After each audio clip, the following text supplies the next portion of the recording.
Seseorang, kamu tidak pernah menyukai orang-orang di industri hiburan, bagaimana kamu bisa mengetahuinya begitu cepat? Ibu Amanda segera bertanya. Aku juga meminta seseorang untuk memeriksanya. Sebenarnya, seseorang ini dari Mandala tapi, sampai saat ini Mandala belum secara resmi menjelaskan situasinya dan merahasiakan semuanya. Bagaimana kamu bisa mengetahuinya? Hanya karena kamu tidak bisa melakukannya, bukan berarti aku tidak bisa melakukannya. Kapan kamu mulai peduli tentang Alexa? Ibu Amanda membantah.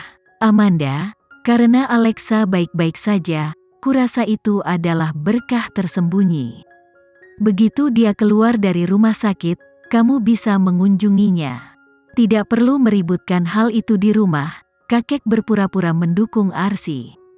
Aku mengerti mengapa kamu bertingkah seperti ini. Tapi, karena Alexa baik-baik saja, mari kita bicarakan nanti. Setelah berbicara, kakek berbalik untuk pergi.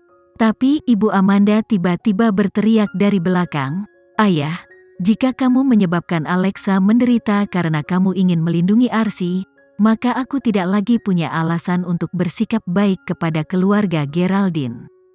Aku mungkin tidak dapat menemukan yang sebenarnya. Alasan dibalik kejatuhan Alexa, tapi saya yakin Mandala akan mampu melakukannya.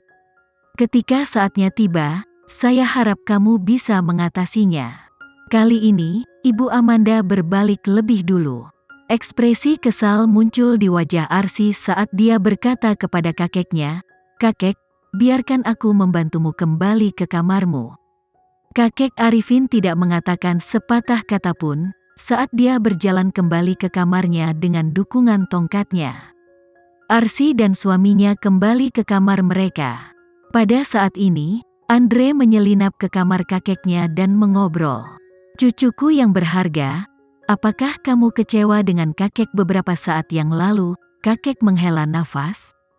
Kakek selalu menjadi simbol kejujuran dan keadilan. Namun akhir-akhir ini, yang kulakukan hanyalah menghindar dan mundur. Katakan dengan jujur, bagaimana kabar kakak ketigamu? Dia seharusnya baik-baik saja, jawab Andre.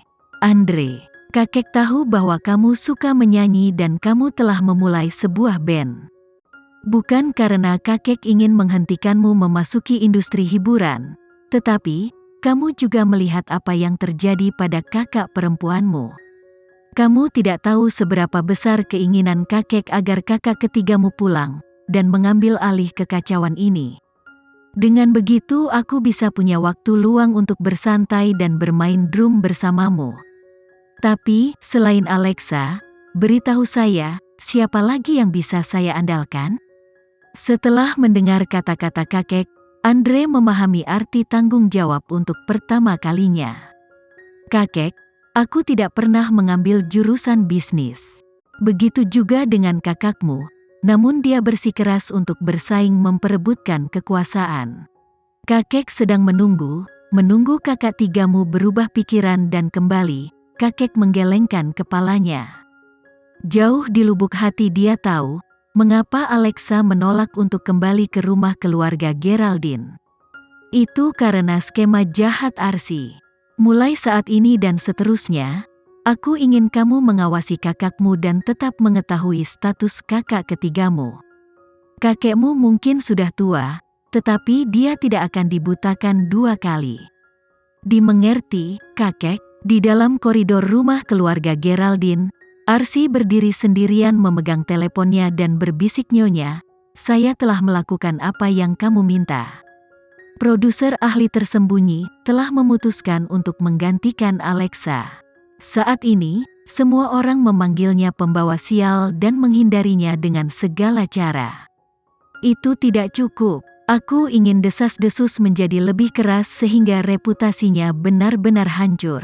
Dipahami. Setelah membalas, orang di sisi lain telepon menutup telepon. Arsi kemudian berbalik untuk kembali ke kamarnya. Namun, pada saat ini, Andre tiba-tiba mengulurkan tangannya dan menghalangi jalannya. "Aku mendengar semua yang baru saja kamu katakan melalui telepon. Tidakkah menurutmu kamu sudah berlebihan, Andre? Saya pikir kamu salah paham dengan saya. Apakah ada gunanya berakting di depanku? Kakak, Andre bertanya sambil menyilangkan tangannya. Arsy, apakah kamu benar-benar tidak tahu bahwa semua orang di rumah berusaha yang terbaik untuk mentolerirmu? Bagaimana Bibi memperlakukan kami selama bertahun-tahun, aku yakin kamu sangat sadar. Bahkan ketika kamu memaksa Alexa keluar dari rumah, dia tidak mengatakan sepatah kata pun. Namun, kamu terus mendorong keberuntunganmu. Aku tidak mengerti apa yang kamu bicarakan. Pergi, aku perlu istirahat. Juga, jauhkan jarimu dari bisnis keluarga, toh kamu tidak mengerti. Arsy mendorong Andre ke samping. Tapi, Andre hanya menarik napas dalam-dalam tanpa mengucapkan sepatah kata pun. Sebab, dia akhirnya mengerti satu hal, mereka yang pura-pura tidur, tidak akan pernah bisa dibangunkan. Terkadang, dia berharap dia tidak harus menyaksikan pertengkaran keluarganya sendiri. Tapi, kadang-kadang, dia tidak bisa tidak berharap Alexa akan kembali ke rumah dan mengusir Arsy. Seberapa baik itu? Tentu saja, jika Arsy melanjutkan kecepatannya, hari itu tidak akan terlalu jauh.